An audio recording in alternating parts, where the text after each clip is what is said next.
Hi there and welcome to another session of accountancy for the 12th standard with me Vishwanath sir.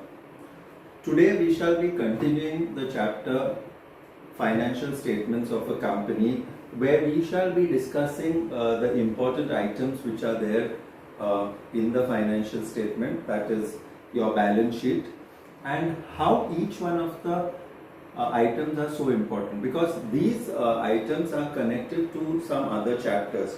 So it is very necessary that you know the bifurcation of these particular items and you keep repeating it again. Either you read it again and again, or you read it and you write it down, or you go over through that again and again, so it becomes thorough in your mind because it will be applicable to the other chapters which have to come. So I now go to the first item of the equity and liabilities. As I told you earlier, and what we discussed yesterday, that your equity and liability is divided into four parts, that is shareholders funds, a share application, money pending allotment, non-current liabilities and current liabilities. Today, at least out of these four, we'll try and cover the first two, or even the first. The first is something which you need to know a little bit more thoroughly, where we take up items of the share capital. Okay, so your equity and liability consists of the shareholders funds. So what is the shareholders funds? It has got share capital, reserves and surplus, money received against share warrants. So there are three parts to it. So first, out of those three parts in the shareholders funds, let us discuss the share capital. Okay, the share capital is basically the amount which the company gets by way of shares. Okay, and the people to whom the shares are allotted are known as the shareholders. So share capital includes both equity share capital and preference share capital. Schedule 3 of Companies Act 2013 requires the balance sheet to disclose and show what is the authorized capital, issued capital, subscribed capital, and the amount called up by the shareholders. Okay, so let me explain to you first what is the authorized capital or the nominal capital or the registered capital. Now, authorized capital is basically the maximum amount of capital which you can raise and which you have put it in a very important document called your Memorandum of Association under the capital clause. So once you have specified that I need 100 crores, so it could be 10 crore shares of 10 rupees each, which is 100 crores, and this amount is going to remain with you. You cannot raise more money than that. So the authorized capital is the maximum amount of money which you can have. It's also known as the registered capital or the nominal capital, and it includes both the preference share capital and the equity share capital. Fine. So from this, let us take what is issued capital. Now, if you have written in your authorized capital that you are going to raise in the future 100 crores, out of that, if you raise 70 crores, okay, 70 crores you would like to give to the public, okay, you would like to get the money from the public for 70 crores, that could be 7 crores, say equity shares of rupees 10 each. Okay, now you're giving an offering. Issue means you're giving an offering to the public to buy your shares. Okay, so it should be kept in mind that sometimes issued and authorized can be same if all the shares are issued which is there in the authorized. Okay, but it's never possible that your issued capital is more than your authorized capital. Okay, now your issued capital is further bifurcated into two parts. Okay, subscribed and fully paid up, and subscribed and not fully paid up. So from that 70 crores, that example which I told you, that the public say takes 65 crores. So 65 crores is what the public has taken from us. So that is subscribed. If they had taken more than 70 crores, then it would have been oversubscribed. Okay, so 65 crores means it is undersubscribed. We wanted 70 crores and we got 65 crores. Okay, so there is a certain value of a share which is known as a face value. Okay, say it could be 10 rupees, it could be 50 rupees, in some cases it's even 1 rupee, 100 rupees, or even 1000 rupees. So this particular value is known as a face value of a share. Okay, many of them are 10 rupees, most of them are 10 rupees. Okay, so your subscribed and fully paid up means whatever you have asked for, whatever from that 10 rupees, if you have asked, say you're asking 3, 4, 2, 1, that is 3 on the application, 4 on the allotment, 2 on the first call, and 1 on the final call. So say that basically don't get confused with this, these are just installments of payment. So if everything is paid off, it's known as fully paid. But if you have asked for 9 rupees and the person has paid 9, even that is fully paid up, because you have called up how much, 9 rupees, and the person has paid 9 rupees, so it is full, it is called up. So subscribed but not fully called up is basically there are some people who might not be in a position to pay, so their money remains pending, which the either later on the company will take back the shares and follow a particular procedure which is known as forfeiture. Okay, so called up capital is basically how much have you called for the public to pay the amount. So the called up capital means the amount called by the company to be paid by the shareholders during share capital. Fine. Paid up is how much they have paid. I told you earlier, if it is a 10 rupee share, you have asked for 7 and they paid 7, so 7 is the paid up. Okay, out of 10.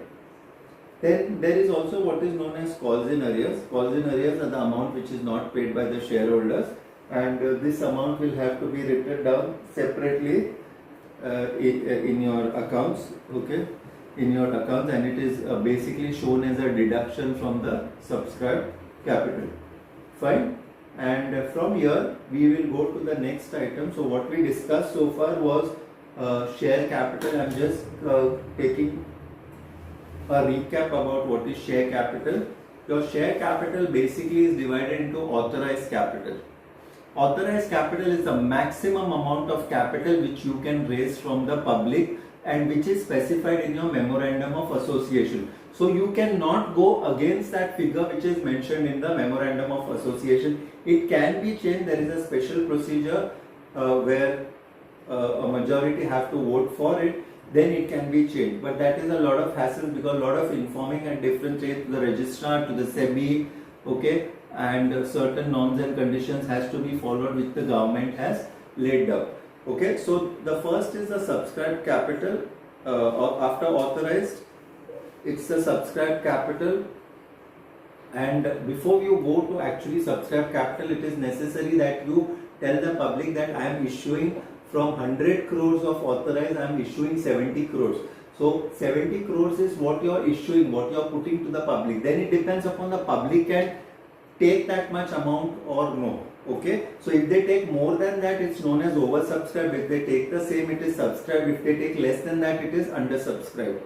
Okay, and then it depends upon how much installments have you asked for, and if they are clarifying and paying off those installments, then it is fully paid up.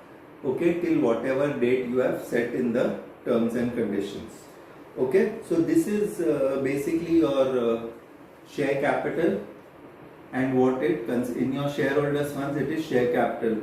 Now from here I go to the next item, which is known as reserves and surplus. Okay, reserves and surplus, important. Reserve means it is set aside from the profits. So many a time we have got excess profits. Of course, profits are excess only. Many a time we have got profits, and from the profits we set aside a certain amount so that it can be used in the future. So that is known as your reserve. The reserve means the amount set aside of the profits and the surpluses to meet the future uncertainties. So they knew that some uncertainty was going to come in the way, so they set aside a little bit every year or every month. They set it aside. Okay, so reserves and surplus is important, and the reserves and surplus is shown as a single amount on the face of the balance sheet, against the reserves and surplus under the shareholders funds. What are the different types of reserves which section 3 of Companies Act 2013 prescribes? A. Capital reserve. B. Capital redemption reserve. C. Securities premium reserve. Next, debenture redemption reserve, revaluation reserve, share options outstanding amount and other reserves, and of course the previous surplus, which is the surplus is basically the balance from the profit and loss account. So if it is a surplus, it is added; if it is a loss, it is minus from the share capital. Okay, so this is the reserves. I am quickly going through a few reserves. Capital reserve is basically the reserve where you earn profits from selling of particular transactions which are capital in nature, and they are basically set aside from the gain of sale of fixed assets, from the gain of sale of investments, from the gain on reissue of equity shares, from the gain or reissue, from the gain on purchase of existing business. So all these things you can take it into consideration. Okay, so after that you got the capital redemption reserve. Basically this is the reserve when the company purchases its own shares. Then you got the securities premium reserve when they charge a higher price above the face value of the shares. So if it is 10 rupees is the face value and they are charging 13 rupees, so 3 rupees is known as the security premium reserve. Then a debenture redemption reserve is created, and this reserve is created so that your debentures can be redeemed. Okay, they create two, DRI and DRR, debenture redemption reserve and debenture redemption investment. Okay, besides that you also have the share options outstanding amount. This has to be paid, this has to be recovered from the shareholders. Okay, and it is issued to the employees to credit the vesting period. For example, the market price is 75 and the employees are given at 50, so that 25 difference is credited to the reserve. Okay, so this is your reserve part of it, and again I am just mentioning your reserves are divided into 5 parts, rather 5 examples, and the reserves are kept aside from your profits. So if your profits are good, automatically your reserves will also be good. Capital reserve is basically out of capital profits, where you are when you sell assets or any investments, or reissue forfeited shares or purchase an existing business.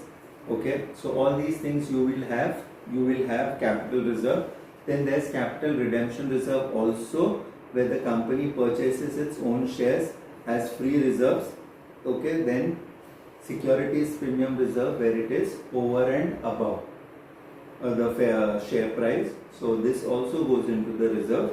Debenture redemption reserve, which is useful,